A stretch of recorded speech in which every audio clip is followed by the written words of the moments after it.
Episode of the Weber State Weekly Volleyball Show. We are a member of the Big Sky Podcast Network, and to my knowledge, the only volleyball show in the Big Sky Podcast Network. So up your game, fellas, throwing down the gauntlet. Let's see some more volleyball content in the Big Sky Podcast Network. I'm your host, Colby Peterson. On the show tonight, I've got a friend, guys. I'm not alone. I got a friend, and her name is Jessica Euler. Jessica, I know you're getting ready for the big game in Provo this weekend. Yes, next weekend. Next weekend. Okay. Yeah, we got Mississippi State this weekend, but I'm emotionally preparing already. We got Alabama out of the way. Arkansas is ready for BYU. Yeah, it's going to be fun. I think you're going to have a good time. Probably, when's the last time you got to, actually, you saw your team recently, right? Didn't you go to Tuscaloosa? I flew back last year, yeah. Yeah. Okay, I was like, so it's not like it's been years or something. You've seen the Hogs, fairly recently, so. No, I have. Okay. I'm ready for the appropriate level of smack talk on Twitter now, though, being down the road from BYU. My favorite. Excited. I got to say, speaking of this, before we get into the show, after the Utah State BYU game last weekend, we made a lot of memes, and I got to say that Utah State fans pretty salty about those memes when really they were more directed at BYU. BYU fans far more generous, and they retweeted them for the most part, which really surprised me. So yeah. So, I love it so much. But yeah, we made memes, and they were well received on Twitter. So let's talk a little bit about the show tonight. We have another player interview for you folks. We're going to be interviewing freshman middle blocker Brielle Rueckert. If you remember, we have talked with Brielle in the past. We talked to her when she signed with Weber State in the recruiting period, maybe earlier this year. I can't remember. Maybe it was. But anyway, so we're going to talk a little bit about Brielle and her time at Weber State already in this young season. We wanted to talk a little bit about that. Then we're going to bring up some match analysis, talk about the matchup in Pocatello on Friday night. I'm surprised that we're saying this, that it was a tough match. I don't think anybody expected that from Idaho State, but they've surprised. And so we're going to talk a little bit about that. But before we get into all that, encourage everyone to subscribe to the show, Apple Podcasts, Spotify, Stitcher, Facebook, Instagram, Twitter, our social media, and then Patreon if you want to become a patron and support us. Patreon.com/Weber State Weekly. But also want to encourage everybody, it is homecoming week. So make sure you're wearing your purple. You're posting to social media about homecoming week. #MakeOgdenPurple. You'll notice that we've got an interview with Daniel Collier in our feed. It's also on our social media channels if you want to go back and listen to it. But we just wanted to talk all about that campaign. And so a lot of buildings are in purple in Ogden this weekend, or this entire week on into the weekend. And so I want to encourage you all as well. Use that hashtag #MakeOgdenPurple, and make sure everybody knows that it's Wildcat homecoming this week, and get to the game on Saturday, man. It's going to be a good time. So, all right. Now we want to welcome freshman middle blocker Brielle Rueckert back to Weber State Weekly. Brielle, how have you been? I know you've been busy, but we're glad that you had some time. I've been good. Thank you. Yeah, we're grateful to have you back on and to talk a little bit about this young season. And so let's start with that, man. You've had a ton of opportunity this season. I don't know that we necessarily expected that. We knew that the roster was going to be a little bit thin because of some departures from the program.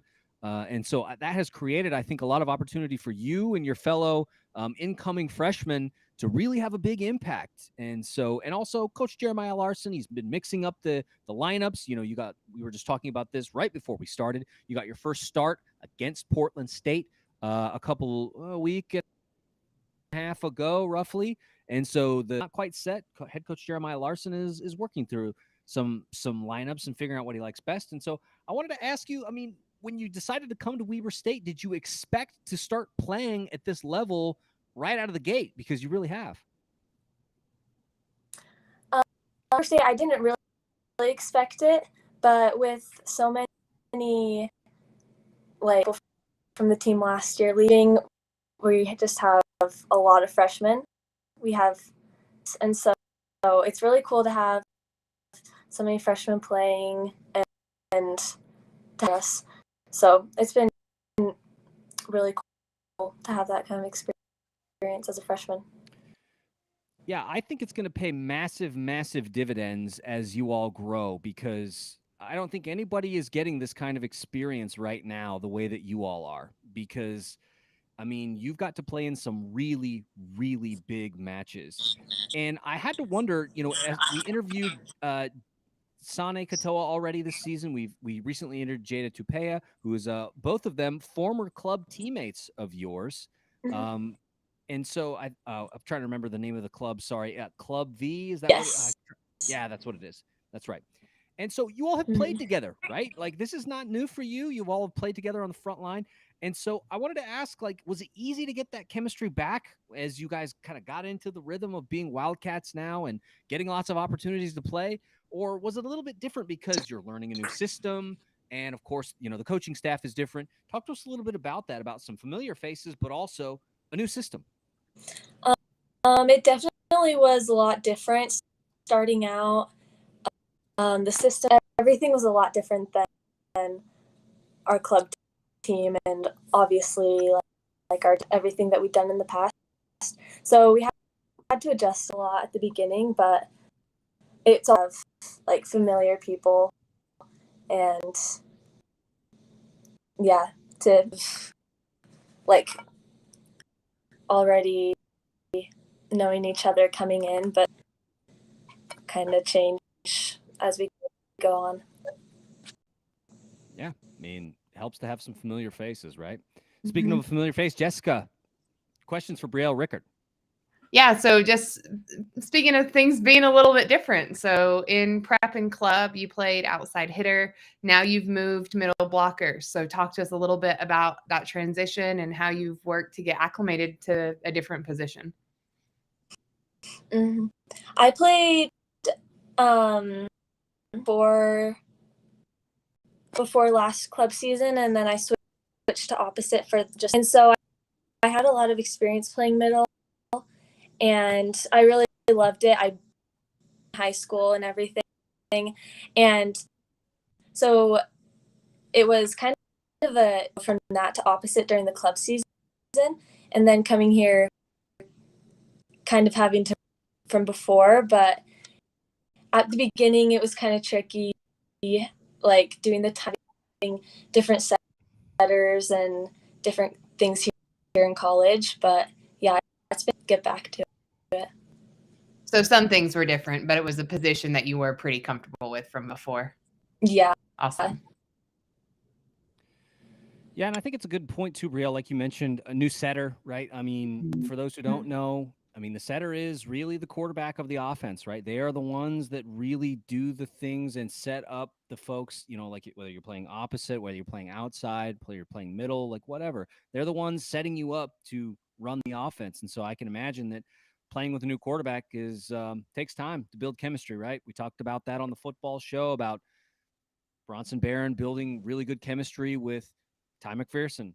And we're also seeing some really good results with Jacob Sharp. And so I imagine it's the same thing for you all on the volleyball court as well. New setter means new quarterback. Got to work on some stuff.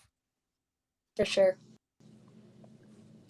So just speaking of some other games and how well you've been doing, Colby mentioned a second ago that you started a couple weeks ago at Portland, and really that was one of your best games on defense, both Portland State and UVU, which are pretty dang tough opponents. So what have you taken from those high pressure situations? We were talking just a second ago about a lot of these games have been high pressure situations and long as we've gone through all 5 sets. But during these high pressure situations where you've really come out and been really great on defense, what are some things that you've, learned and have helped you grow in those situations? I think it's really helped to look to my teammates. They all support each other, and they really helped me out as a freshman, like help to bring me up and bring out the best of me during pressure situations. So that's helped a lot. And okay. It makes sense. I think like we said, you all playing together, I think it makes a big difference, especially having a lot of those pressure situations early in the season. You've played the WAC champion and beat them in 5 sets, which, was a situation where you on the floor probably had a lot of family in town at that game because it's right in your backyard. But then also you played in that California road trip that was a little bit rough, but you had some big games against Fullerton. You were in the Irvine game, and then against Utah State. So you all have really had really big opportunities already. And so I can imagine that hopefully that pays big dividends down the road because the season kind of ramps up as we go along. And we've talked a little bit about that. But I want to talk about Friday night because Friday night in Pocatello was your best offensive game far and away this season. You had a 769 hit percentage on 10 kills. And that was 10 kills on 13 swings, right? No errors in that game. So just a mind-boggling performance. And by the way, like you didn't come into the match until the third set. So you had 10 kills on 13 swings in 3 sets with no errors. I'm stunned you didn't get player of the week, honestly. Like full disclosure. But talk to us a little bit about what was it about that particular matchup that really gave you the opportunity to come in and make an instant impact on offense because like we said, you didn't play the first 2 sets, which the Wildcats won the first set, dropped the second, dropped the third, and then you all came roaring back and win it in the 4th and 5th. Yeah, I think that the environment fun there. We had the second were pretty rough, and so coming back from those, really were focused and a lot more intense, and like the feel on the court was a lot better, and so everyone more. So it was the passers were passing great, and so that's really good for them. They can set the middle a lot more when the passes are so good. So yeah, it was good, like setup. Yeah, I mean a defensive slog too. Like that first set, we'll talk about this in the next segment, but like both teams were hitting below 100. It was just a slog, man. Like just so many digs. Yeah. But Jessica, I'll give you the last couple questions. Yeah, for sure. So the schedule is going to continue to ramp up in these coming weeks as we continue through Big Sky play.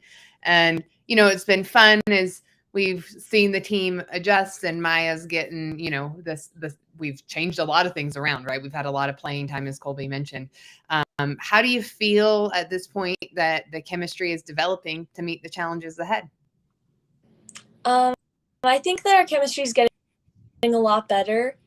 At the beginning, like 6 new girls, I think. So it definitely had to be in a team last year, but I think that we're just going up and getting better as a team. And so, yeah, it's getting better. What do you think is the biggest thing that helps y'all build your team culture? I think that the relationship helps a lot, and we talk about things, what we need to do, like emotionally to keep our emotion. And so I think that helps for us to play together and get better. Awesome. Yeah, well, Brielle, we want to wish you all the best of luck. We know you're hitting the road this weekend, heading up to the Palouse, and then also up to Cheney to take on Eastern Washington. 2 brand new head coaches in both of those programs. And so I want to wish you all the best of luck as you travel up to make that trip up to Cheney and Moscow, and enjoy your time, and hope you guys come back with a pair of dubs. Yeah, sweet. Thanks, Brielle, so much. We'll see you later. Okay. Want to thank Brielle Rueckert one more time for taking a little bit of time to chat with us on Weber State Weekly. Always grateful for the players and them taking just a little bit of time out of their day to chat with us and take our questions and just give the fans a little bit of insight into kind of how they think and how they run the show. So, Yeah, Jessica, it's just awesome. yeah, it's great. One of our favorite parts of this job, right? We get to chat with these folks and ask them questions. It's wonderful. Yeah. But let's turn our attention now to the match from last weekend. Just one match. The Wildcats took the trip up to Pocatello, like we said, to face. I would say that, you know, we've had a talk on the football show about, is Idaho State a rival anymore? I mean, we've only lost to them like 3 times in like the last 36 years. I mean, but I think in volleyball it's a little different, right? Like in recent memory, Idaho State was a very good program, and as Maya was building the program in Ogden, Idaho State was the team to beat. And you know, when the Wildcats finally got over that hump and beat them, they sort of ascended up to playing at the level of Northern Colorado now, who is now a hated rival. You know, lost a lot of really big, important matches to the Bears, but the Stripes, they've given us some trouble too in recent memory. So, want to talk a little bit about this match, because 5-set thriller, like you said, Jessica. Did you go up to Pocatello for the match, or did you watch I didn't just stream this one. Yeah, same. Just had to stream it, but interesting crowd there. We've got some good quotes from both Brielle and from Maya that we're gonna play here in just a bit. But man, what a thriller! And the Wildcats. Let's talk about set one, because, like we just said to Brielle, that first set was a slugfest. Just very much like it felt like Weber State football up there, man. Just like the defense was tough on both sides of the net, right? Like, and so the ball is coming. Both teams hitting less than 100 in that. I mean, I have to pull up the stats really, really quickly, but I think that Idaho State, the Stripes ended up hitting like 0.02. The Wildcats ended up hitting 0.085 or something, and that was enough to give them a win in the first set. Yep, 0.085 in that first set. And so just a defensive slugfest. I mean, we sort of knew that's what Idaho State was going to do. They were going to be a tough defensive team. But it was really good, I think, to see that the Wildcat defense was also right up there with them. And so talk to us a little bit about the defense. How are you feeling about it right now? Because as I dug into some stats, I think I was surprised. The Wildcats lead the conference in a number of statistics. Yeah, I mean, I'm really impressed with how the game went back and forth. We talked a little bit about how good Idaho State was going to be at the beginning of the season. I think it came true to fruition there a bit. I think there's also something to, we stole their assistant, we stole Stammy Stewart, who's now our assistant coach and had spent a few years up there. So, like, I wonder how much that came into play that, she's now at Weber State and went back home for the match a little bit, and home was 3 years, but you still certainly are building the program there. But whenever you look at the stats, I think we're doing incredible defensively. And we've talked about this a little bit before, but man, I love the way we look up front. Part of it is just we've got to see who's up front and have that consistent team. It's been great to see so many people play. So it was cool to see that we hung with them, but I can imagine those girls got tired by the end of that match. Yeah, man. The Wildcats, like we said, the defense is looking good. The Wildcats lead the conference in blocks. They lead the conference in opponent hit percentage by almost 10 full points, or, anyway, yeah, by almost 10 points, over Montana. And so it's just, I don't know that I necessarily expected the Wildcats to be such a stout defensive team coming into this into this season. I think we expected good offense, right? We knew that there was going to be some changes because, like we just talked about, Ashlyn Power gone, the longtime setter for the Wildcats, an all-time, not just an all-time Weber State player, but an all-time Big Sky player, now no longer running the offense for the Wildcats. So Kate Standiford has really come in and done her best to kind of run the offense. But the defense has really, really been something, which is so funny because last season there were parts of the season where we had wished the opposite, that we could get a little bit more defense, or that, the Wildcats, the block was having trouble and we were, potentially losing matches because of that. But not the case this year. Well, and you're right. I just pulled it up. Even nationally, we're ranked 35th nationally with our blocks per set. So we're above Arkansas. So that's pretty dang exciting. Yeah, I mean, that's saying something. I mean, because the Wildcats have played some really tough teams. I mean, they played Miami. Yep. They've played UNLV. They've played Utah State, UVU, both conference champions. I mean, it's not like they've played a cupcake schedule. To have that kind of blocks, that to block at that level against some of the competition they've seen, there haven't been a lot of easy games. So, yeah, really big. But so we talked a little bit about set one, back and forth. But the Wildcats end up pulling out the dub, winning the first set, just kind of coming out and saying, all right, we're going to take advantage of this. They end up pulling away late because it was very back and forth, but then they pull away late and win that first one 25. Like, oh, okay, cool. Like we're gonna have something here. You know what I mean? Like because we talked about it last week. A little bit nervous about Idaho State because they had gotten the reverse sweep against Northern Colorado on their floor in Reed Gym, and I think stunned the Bears to begin the season. And so it was like, oh, okay, this team is not playing. And then looking at their stats, of course, defense is their hallmark. But when that first set was kind of like, oh, okay, Wildcats, they're playing. But right. then we get into set two.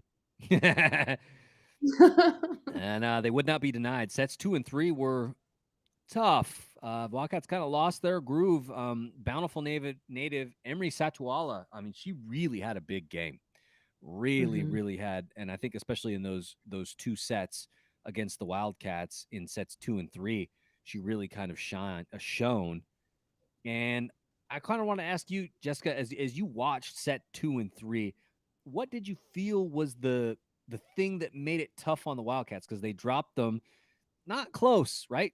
Set 2, 25-16. Set 3, 25-19. Like it wasn't super close. So what was it that caused them to fall off in sets 2 and 3? I mean, I still think part of it is just us getting team chemistry down. We had a few more errors set 3 than 2. I think we also saw set 3 was when they came out and scored 9 points in a row. So at that point, set 3 feels more like we kind of just lost momentum and then we lost morale, right? Was what happened in set 3. But I think that set 2 was we came out pretty confident. We had just come out of set 1 with a win. Idaho State adjusted and was ready for us a little bit. And so it was just having to watch us readjust based on how they adjusted really in that second set, it felt like. Yeah, like you said, set 3 out, just boom, 9-0 run out of the gate. And I mean, in volleyball, it's tough when you spot a team 9 points out of the gate. And it felt like they really kind of had Emma Mangum's number because a couple of those points were attacking errors. They kind of knew exactly how to deal with her. But they were doing the same thing to Danny Richens on the other side, right? Like just, man, it was just really, really tough. Plus service aces. I mean, the Wildcats were outserved in this game, technically, in terms of service aces by just 1 ace, which is something I think that we're not used to in Ogden. Would you agree? Yep, for sure. 8-8, it's this is not a thing that happens in Ogden. So rough start to that third set, especially. But props to the Wildcats because a 9-0 run to start, like you said, and still coming back, falling short, of course, but falling short 25-19. Like, hey, man, gritty comeback. Yeah. We were able to come back. And I think that speaks to us, right? Even being able to, and I know we're about to talk to it, like be up 1, go down 2, and be able to stay in it. Like so many times this season, we've come back at the end and carried it on to 5. And I think that just demonstrates, how great our team is that they're not going to let a set or 2 loss get them down, right?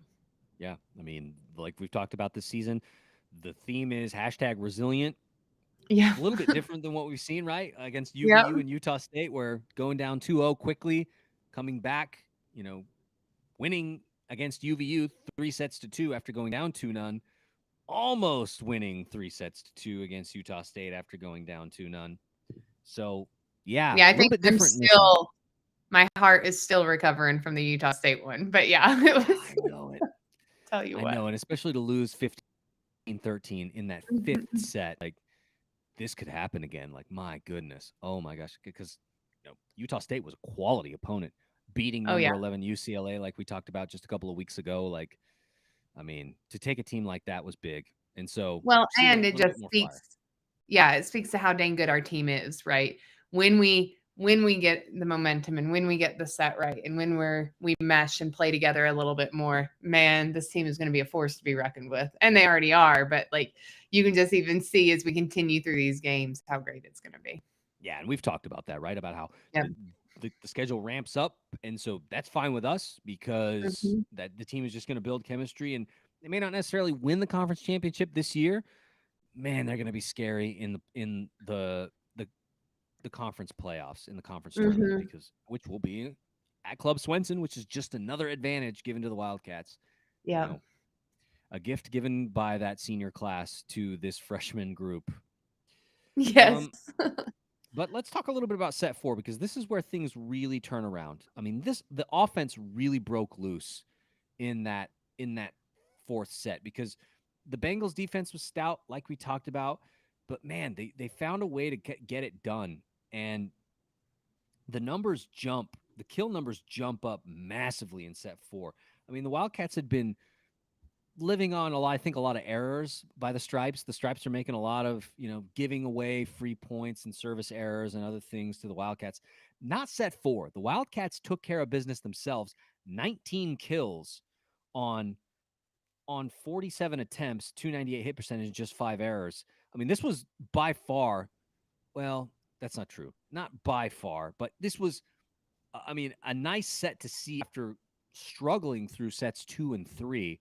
Now, all of a sudden, to come back with this fire in set 4. And so I wanted to ask, what did you feel was the difference for the Wildcat to finally find the floor and the offense to log 19 kills? Because that's a lot. That's an awful lot. So, well, not, we could argue whether or not directly related to kills, but we brought Michaela Sorensen back in as libero in set 4. And we ended up bringing Charlie Bouquet back in, who had played libero in the first 3 sets, and she had an incredible 5th set. But we stuck with Michaela at libero for sets 4 and 5. And I think there's something to that. And I just think, and I don't know if that's time played, if it's bringing in somebody with a little bit more seniority on the team, but when you look at what are the big changes that we made in set 4, that's the one, right? And so that's got to have something to do with it, because we just started seeing the team play together differently at that point. Yeah, and Michaela, a very good libero. Like, she has played at a really high level at that position, even though, like we said in the interview just a couple of weeks ago with her, she played outside in high school and club up in Idaho, and then came to Weber State and was willing to do whatever the coaching staff asked. And in that case, it was, hey, we want you to play in the middle of the floor. We want you to play libero.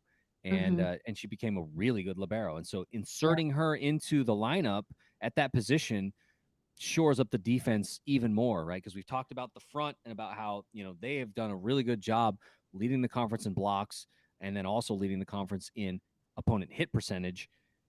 Now you insert Michaela Sorensen into the middle of the floor to shore up the defense even more. You can see how the ball gets back up into the air. Yeah. And you're finding it on the outsides and finding the floor. Yeah. Yes, I think that definitely made a big difference. So Wildcats run away with the 4th set, and then it's like, okay, we're going to 5 again. Like you said, Jessica, sweating the cardiac cats coming back. I tell you what, volleyball's what's killing me. Football's not killing me this year. I was nervous in that Davis game, but yeah, man. Volleyball for sure. There's been a lot of drama on the floor this year. It's been a ton of fun. If you're not watching these matches, folks, you are missing out. They're on ESPN Plus, or just go to Club Swenson. Like I always say, we've got tickets. If you need tickets and you're hard up, we've got season tickets to the volleyball matches. We got 2, so let us know. But then we get to the 5th set, and the 5th set is really, really interesting because once again, this is not the first time we've talked about this, Jessica. The underclass women they led the charge in the 5th. Brielle Rueckert had a massive 5th set. Charlie Bouquet had a couple of service aces, really critical service aces. And so we've already seen this a few times. The UVU match where we had 4 or 5 fresh women on the floor for that critical 5th set against UVU after coming back down 2 sets to none. We've really seen this freshman class have this opportunity to step up, and they perform late in these big matches. And so I wanted to ask, like, is it the new norm? Like, is that what we should expect when the chips are down and like Maya's really looking to close out a team? This fresh women class, they're going to come in and they're going to take care of business, or they're going to at least be extremely competitive in the 5th set. Yeah, I love it so much. It is so great to see these freshmen come in and do such an awesome job. They really look like they're meshing together, and to have as much playing time as they have, which is, something you mentioned a second ago, I think is awesome for them. It's awesome for the team. So heck yeah, this is, I think, what we're going to start seeing, and it's been fun to see. So yeah, for sure. Yeah. I think personally that this does become the new norm. Mm-hmm. These are the opportunities being given to this class, and they're taking them, and they're making the most out of them. I mean, Yeah. I think we can agree that this was the most highly decorated freshman class that the Wildcats have probably ever recruited. A couple of Yes. All-Americans. I mean, just the folks that the Wildcats got this round, big. And then Mm-hmm. couple that with just this opportunity to play early. My goodness. Before we kind of wrap up on this, though, I wanted to I have a couple of clips from Friday night's win against the Wildcats, and so I wanted to play those now for you. First one I want to go to was if you watched the match, I don't know if you noticed this, but the Idaho State student section was migrating with the Wildcat bench. They were always right behind the Wildcat bench, and so doing their best to get under the Wildcats' skin, right? And so after the match, Coach Jeremiah Larson was asked about that, and here's what he had to say. Hey, the ISU student section told me to make changes all day, and I finally listened to them. So we made a change, and Ashley Knighting played great. And so I want to credit the win to the U.S. ISU student section for helping me realize we need to make some changes out there. Like he said, he made changes, and the Wildcats come back and win in 5 sets, taking the Stripes student section advice, and it worked. So thanks, guys. Oh, man, I am here for that. But I don't know. Thoughts on that, Jessica? I mean, you could see it happening if you were watching the feed, but then also to kind of get the take after. What are your thoughts on that quote? I just think it's awesome. Like, use the momentum, right? Yeah. Like, you can taunt us all day long, but what we're going to do is complete the game, and that's exactly what they did. I think what I like the most about this is we've talked about resilient being the theme, and I like that it's not just a hashtag that gets used. Matches like this show that resilient is really in the heads of this Wildcat squad, and that they're on the road playing a tough defensive opponent who has overachieved, I would say, this season, not achieving things that nobody expected thus far, and then all of a sudden to say, okay, we're going to go into the Tiger's den in this case, and we're going to come back after a rough couple of sets, and we're going to be resilient, and we're going to get the dub and get in the car and drive home back to Ogden. That bodes well, I think, for the mental toughness of this team, considering the youth of the new core. Yeah, I totally agree with you. Definitely the way to build the team. One other quote that we got Brielle Rueckert talking a little bit about her performance. Like we said, when we interviewed her, hit 769 in this match, 10 kills on 13 attempts, did not enter the match until the third set. Man, what a performance. So afterwards, she spoke with the media, and this is what she had to say. I was hitting around the block,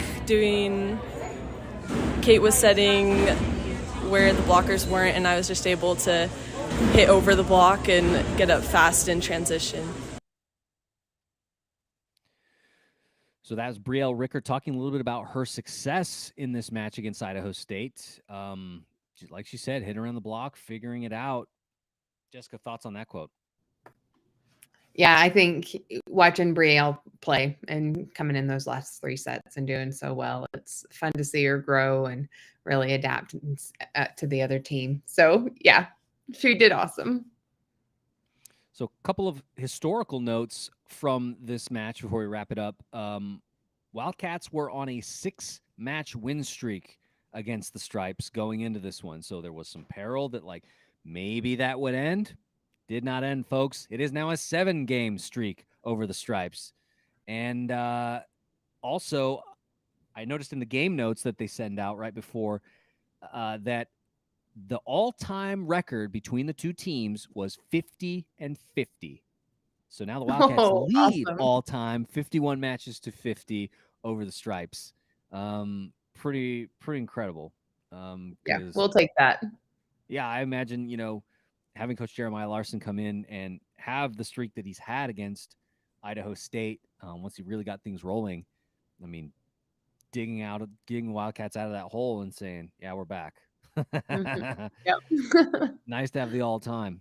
There was one more. What was the one other thing that I was going to say about this? That we talked about that. We talked about the all-time.